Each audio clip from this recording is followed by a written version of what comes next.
another world, one that lies beneath the waves. It is a place of profound quiet and deep mystery. Down here, the sun's warm light does not reach. It is a kingdom of shadows and soft glows, a realm that has existed long before us and will remain long after we are gone. We are merely visitors, privileged to catch a glimpse of its secrets. The pressure is immense, and the silence is broken only by the gentle movements of its inhabitants. It is a world that invites us to be still, to watch and to wonder at the sheer majesty of life in its most unfamiliar forms. This is the ocean floor. It is not empty, as one might imagine. It is a vast and varied landscape, as complex as any continent on the surface. There are great plains of sand that stretch farther than the eye can see. There are towering mountain ranges, their peaks hidden in the eternal twilight. Canyons carve a great scar on the seabed, deeper than any we know on land, and everywhere there is life. It is not the life we are used to. Here, creatures have adapted to a world without light, without warmth, and without the familiar rhythms of day and night. They have found ways to thrive in the most extreme conditions imaginable. To journey here is to travel back in time. The rules are different in this deep, dark world. Time itself seems to move more slowly. The pace of life is unhurried, dictated by the need to conserve precious energy. Every movement is deliberate. Every action has a purpose. The creatures that live here are the result of millions of years of evolution, perfectly sculpted by their environment. They are a testament to the tenacity of life, its ability to find a foothold in the most inhospitable of places. This is not a world of noise and hurry. It is a world of patience, of waiting, and of quiet, unfolding drama. As we descend, the last traces of blue fade to an endless black. We enter a realm governed by pressure and cold. It is a place that has held its secrets tight for millennia. For so long, we could only guess at what lay beneath the surface of our planet's seas. Now, with our new eyes, we can finally witness the wonders of the deep. We can see the strange and beautiful animals that call this place home. We can explore the alien landscapes they inhabit. And in doing so, we begin to understand just how little we know about our own world, and how much more there is still left to discover. Here, the ocean floor stretches out like a great desert. It is a vast plain of fine, soft sand. The currents of the deep ocean have shaped this landscape over countless ages. They create gentle ripples that pattern the sea floor, like wind blowing over dunes. These patterns are ever-changing, a slow and silent dance directed by the unseen forces of the water. The colours here are muted. They are an endless palette of greys, beiges and soft browns. It is a landscape of subtlety and peace. This seemingly empty expanse is not devoid of life. It simply hides its secrets well, inviting a closer, more patient look to reveal the world thriving just beneath the surface. This sandy bottom is a world of burrowers and sifters. Many creatures spend their lives buried just beneath the surface, hidden from view. A slight disturbance in the sand might be the only clue to their presence. A pair of eyes peeking out, waiting for prey. Or the delicate tube of a worm, filtering tiny particles of food from the water. Life here is a game of hide and seek. To be seen is to be vulnerable. And so the inhabitants of this sandy plain have become masters of concealment. They have learned to blend in, to disappear into the monotonous background of the seabed, their survival depending on their ability to remain unseen. Look closely at the sand itself. It is not just ground-up rock. It is a collection of a million tiny histories. It is made of the weathered remains of shells, the skeletal fragments of ancient corals, and the countless microscopic organisms that have lived and died in the waters above. Every grain of sand is a testament to the endless cycle of life and death in the ocean. This rich sediment is a source of nourishment for many. Creatures like the sea cucumber move slowly across the bottom, ingesting the sand and extracting the organic matter within. They are the great recyclers of the deep, cleaning the seafloor and returning nutrients to the ecosystem. Despite its uniform appearance, this sandy world is full of drama. A sudden eruption of sand signals a frantic chase.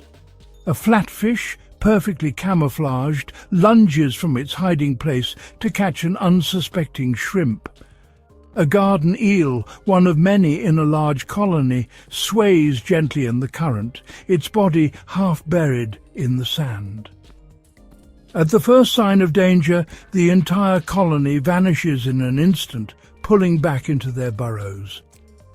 Life on the sandy plains is a constant balance between patience and speed, between a quiet existence and the sudden, brutal reality of predator and prey. It is a world of quiet anticipation, where anything can happen at any moment. Not all of the ocean floor is soft sand. In many places it is a rugged terrain of rock and stone. These are the foothills and mountains of the deep. They rise from the plains like ancient castles, their surfaces covered in a tapestry of life. These rocky outcrops provide something the sandy plains cannot, a solid place to attach. And so they become oases of diversity, attracting a host of creatures that need a firm footing. Sponges of all shapes and sizes grow here, some looking like delicate vases, others like gnarled branches. They filter the water, drawing in nutrients and providing shelter for smaller animals. These rocky reefs are also home to the deep-sea corals. Unlike their shallow water cousins, they do not need sunlight. They are not the bright, vibrant colours we often associate with coral reefs. Instead, they are often pale, ghostly white, or soft shades of pink and orange. They grow in a fantastic array of shapes, forming intricate, tree-like structures. These coral gardens are ancient. Some of them have been growing for thousands of years, making them among the oldest living organisms on our planet. They grow incredibly slowly, a few millimeters each year, in the cold, dark water. Their fragile branches create a complex three-dimensional habitat. This intricate structure provides a perfect home for countless other creatures. Brittle stars, with their long spiny arms, wrap themselves around the coral branches. They reach out into the current, catching particles of food that drift by. Small fish and shrimp hide among the tangled branches, safe from the eyes of larger predators. The coral garden is a bustling city in the deep. Every nook and cranny is occupied. It is a world of complex relationships where each resident depends on the structure of the coral for its survival. The coral provides the foundation, and a whole community of life builds upon it. This is a world of stillness and beauty. The delicate arms of a sea fan sway gently in the current. A crinoid, or sea lily, perches on a high rock, its feathery arms unfurled like a flower. These creatures look like plants, but they are animals. They are attached to the seafloor, patiently waiting for food to come to them. Their existence is a testament to the slow, unhurried pace of life in the deep. In these stone gardens, time is measured not in hours or days, but in centuries. It is a timeless world where a single coral branch can tell a story that is thousands of years old. Among the rocks and sands, we find creatures of a different sort. They do not attach themselves to the bottom, nor do they hide within it. They move with a grace and elegance that is mesmerizing to watch. These are the gentle dancers of the deep. The cuttlefish is one such artist. It hovers just above the seafloor, its body a canvas of rippling, changing colours. It communicates through these patterns, sending messages to rivals or potential mates. It moves with a delicate fin that runs along its body, propelling it with an almost magical smoothness. It is a creature of intelligence and beauty, a floating jewel in the dark water. Then there is the octopus, a master of movement and form. With no bones in its body, it can pour itself into the tiniest of cracks in a rock. One moment it is a streamlined shape jetting through the water. The next it is walking across the seafloor on the tips of its 8 arms, each arm seeming to have a mind of its own. It explores its world with countless suckers, tasting and feeling everything it touches. The octopus is a solitary and curious creature. It watches the world from its den, a pile of scavenged shells and stones marking its front door. Its intelligence is evident in its every action, a thinking, problem-solving mind in a soft, flexible body. Not all the dancers are so complex. The jellyfish pulse through the water with a simple rhythmic beat. They are ancient creatures, existing in our oceans for over 500 million years. They drift with the currents, their tentacles trailing behind them like a silken trap. Some live their entire lives near the surface, but others are denizens of the deep. Down here, many of them have a secret weapon, bioluminescence. They create their own light, glowing with an ethereal beauty. These lights can be used to attract prey, to startle predators, or to communicate with others of their kind. They are living lanterns illuminating the darkness. These creatures move in a world where gravity seems to have less of a hold. They are in a state of near-neutral buoyancy, allowing them to float and glide with minimal effort. A sea slug, or nudibranch, crawls slowly over a sponge, its body a riot of aposematic colour that warns predators of its toxic nature. A ribbon eel pokes its head from a hole, its long, slender body undulating in the current. Each of these animals has its own unique way of moving, its own rhythm. Watching them is like watching a silent ballet, a performance that has been perfected over millions of years, played out on the grand stage of the ocean floor. In the deep ocean, the line between hunter and hunted is, well, very thin.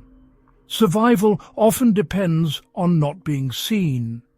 And so, many creatures have become masters of disguise. They have evolved the most remarkable ways to blend into their surroundings. The stonefish is a perfect example. It sits motionless on the rocky bottom, looking for all the world like a lump of coral-encrusted rock. Its skin is warty and mottled, perfectly matching the texture and colour of its environment.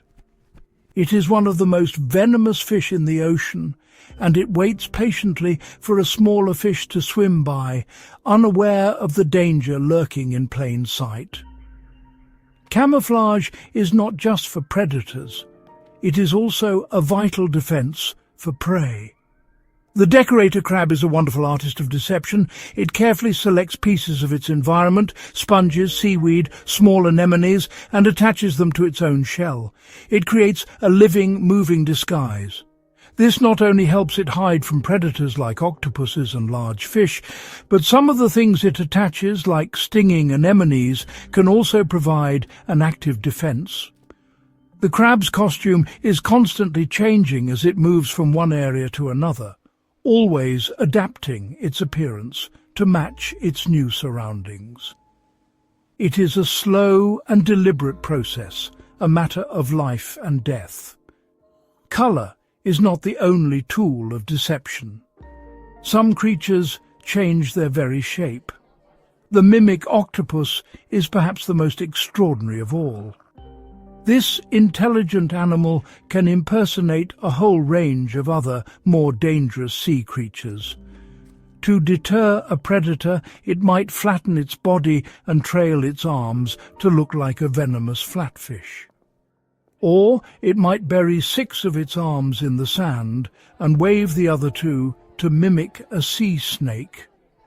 It has a whole repertoire of disguises, and it seems to choose the best one for the situation. This is not just simple camouflage. It is active, intelligent mimicry, a level of deception that is rarely seen in the animal kingdom. In the open, sandy plains, where there is nowhere to hide, some fish have adopted a different strategy. They become transparent. The glass catfish, for instance, has a body that is almost completely see-through. You can see its backbone and internal organs as if looking at an X-ray. This transparency makes it incredibly difficult for predators to spot. It is a ghost in the water, a living window. From the art of the decorator crab to the invisibility of the glass catfish, the ocean floor is a theatre of illusion. Here, what you see is not always what you get, and, well, a keen eye is needed to separate the living from the inanimate. As we go deeper, the world changes dramatically. We enter the abyss, a realm of perpetual darkness and immense pressure. The weight of the water above is crushing, equivalent to having dozens of heavy vehicles stacked on top of you. The temperature is just a few degrees above freezing. It is one of the most extreme environments on Earth. One might think that life could not possibly exist here, but it does. It not only exists, it thrives. The creatures of the abyss are among the strangest and most wonderful on our planet. They are living proof that life is resilient, adaptable, and endlessly inventive.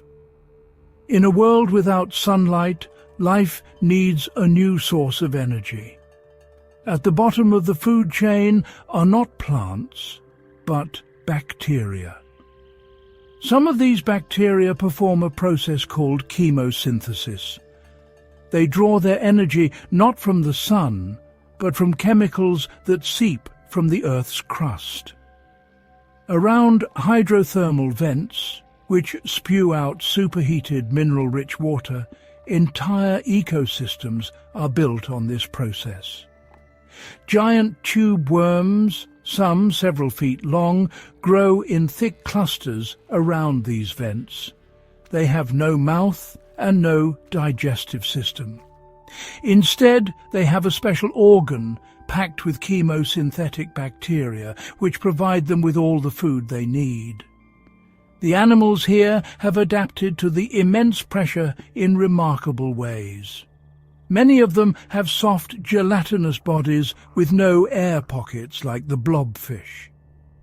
Their flesh is just slightly denser than water, which allows them to float just above the bottom without expending energy. Fish in the deep often have small, weak skeletons and watery muscles, as building strong bone and muscle is energetically expensive. Their bodies are built to withstand a pressure that would instantly crush any land animal, or even a fish from the upper ocean. They are perfectly suited to their high-pressure home, and they cannot survive in the low-pressure world above. And then there is the problem of finding food and a mate in the total darkness.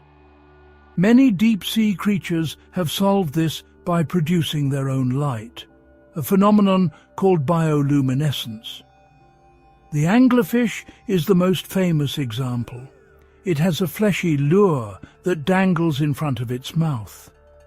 The tip of the lure is filled with glowing bacteria, which acts as a bait to attract smaller fish.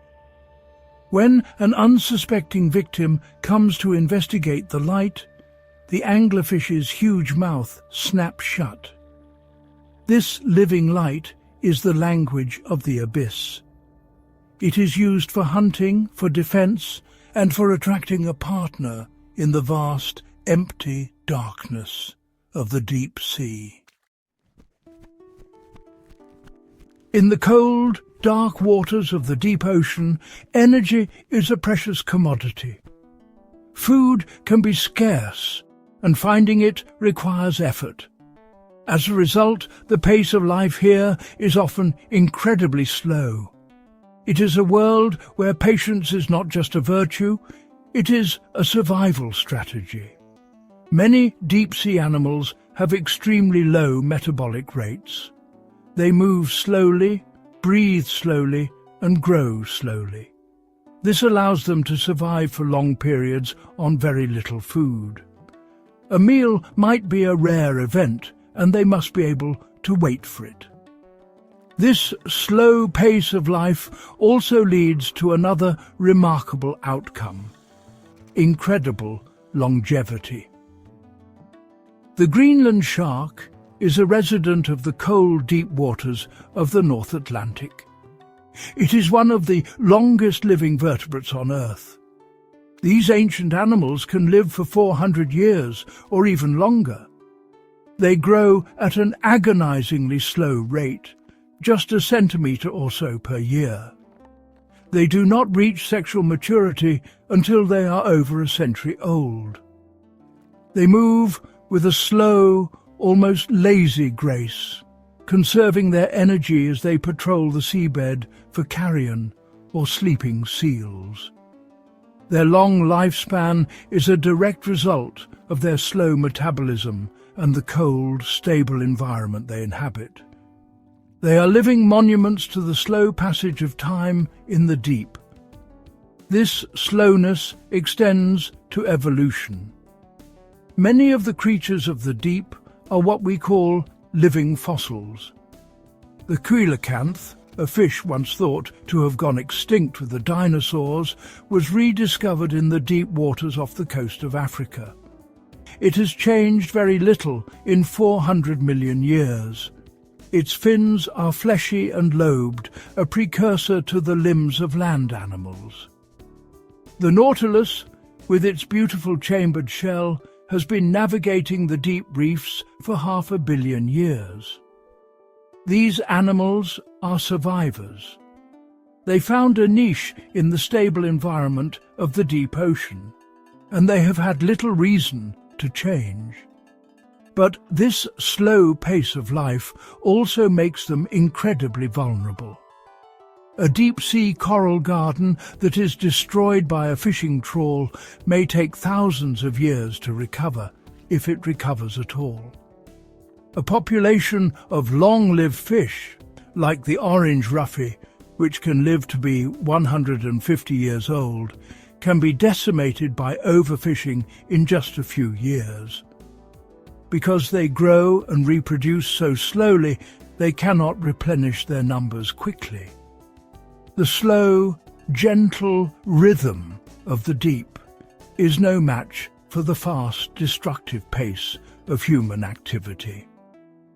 The very adaptations that have allowed these creatures to survive for millennia now make them fragile in the face of this new threat. The deepest parts of our oceans are called the Hadal Zone. These are the great trenches, like the Mariana Trench, that plummet down to depths of nearly 11,000 meters. The pressure here is over 1,000 times that at the surface. It is the most remote and least explored environment on our planet. For a long time, we believed it to be a lifeless void. But we were wrong. Even here, in the most extreme depths imaginable, life has found a way. It is a world of pale, ghostly creatures, perfectly adapted to a life of crushing pressure and absolute darkness. It is a place of profound silence and solitude. The creatures that live here are small and elusive. The Hadal snailfish is one of the champions of this realm. It is a small, tadpole-shaped fish with a soft, gelatinous body and no scales. It is the deepest living fish ever discovered. It congregates in groups, feeding on tiny crustaceans that live in the sediment. Its body is a marvel of evolutionary engineering, able to function under pressures that would turn other organisms to dust. To find such a complex vertebrate thriving in this hostile world is a humbling reminder of the tenacity of life. It pushes the boundaries of what we thought was possible. The sediment on the floor of these trenches is a fine, clay-like ooze. It is made up of the microscopic remains of plankton that have slowly, over many years, drifted down from the sunlit waters far above. This marine snow is the primary source of food in the Hadal Zone. It sustains a community of small crustaceans called amphipods. These creatures, which look like tiny shrimp, swarm over any food that falls into the trench, consuming it with astonishing speed. They are the great opportunists of the abyss, cleaning up any morsel of energy that reaches the bottom. Exploring these trenches is one of the last great frontiers of discovery on Earth. Every expedition to the Hadal Zone reveals new species and new insights into how life can cope with extreme conditions. We have found strange, translucent sea cucumbers and delicate, stalked sponges. We have learned that the microbes in these trenches play a crucial role in the ocean's carbon cycle, burying vast amounts of carbon in the deep sea floor. The whispers from the abyss are telling us a story of survival, adaptation, and a hidden world that is more connected to our own than we ever imagined. It is a story that we are only just beginning to hear. Our journey across the ocean floor is coming to an end. We have travelled from the sunlit sands to the crushing dark of the abyss. We have seen gardens of ancient coral and mountains that have never known the sun. We have met the gentle dancers, the masters of disguise, and the slow, ancient survivors of the deep. It is a world of breathtaking beauty and profound mystery. A silent, hidden kingdom that covers most of our planet, yet remains largely unknown to us. It is a world that commands our respect and our wonder. It does not ask for our attention, but it certainly rewards it. This underwater world is not a separate entity. It is intimately connected to the world we know on the surface. The currents that shape the sandy plains are part of a global circulation system that regulates our climate. The marine snow that feeds the abyss is part of a biological pump that removes carbon dioxide from our atmosphere. The health of the deep ocean is inseparably linked to the health of the entire planet. What we do on land and in the upper ocean has consequences that ripple down into the deepest, darkest corners of the sea. We are all part of one interconnected system. There is still so much to learn. Every time we send a submersible into the deep, we discover something new. A new species, a new behavior, a new understanding of how this world works. We are only just beginning to scratch the surface of this vast, hidden realm. There are mysteries in the deep that we have not even dreamed of yet. And it is this sense of the unknown, this promise of discovery, that continues to draw us back. It reminds us that our planet is a place of endless wonder, and that we must never lose our curiosity, our desire to explore and to understand. And so we leave the ocean floor to its silence and its darkness. We leave the strange and beautiful creatures to their slow, timeless existence. We have been privileged observers in their world, and the memory of this journey will stay with us. The image of a glowing jellyfish in the dark, the sight of a coral garden thousands of years old, the ghostly form of a fish in the abyss. These are reminders of the incredible diversity of life on our planet and of our responsibility to protect it. For this hidden world, with all its mystery and its beauty, is one of our planet's greatest treasures.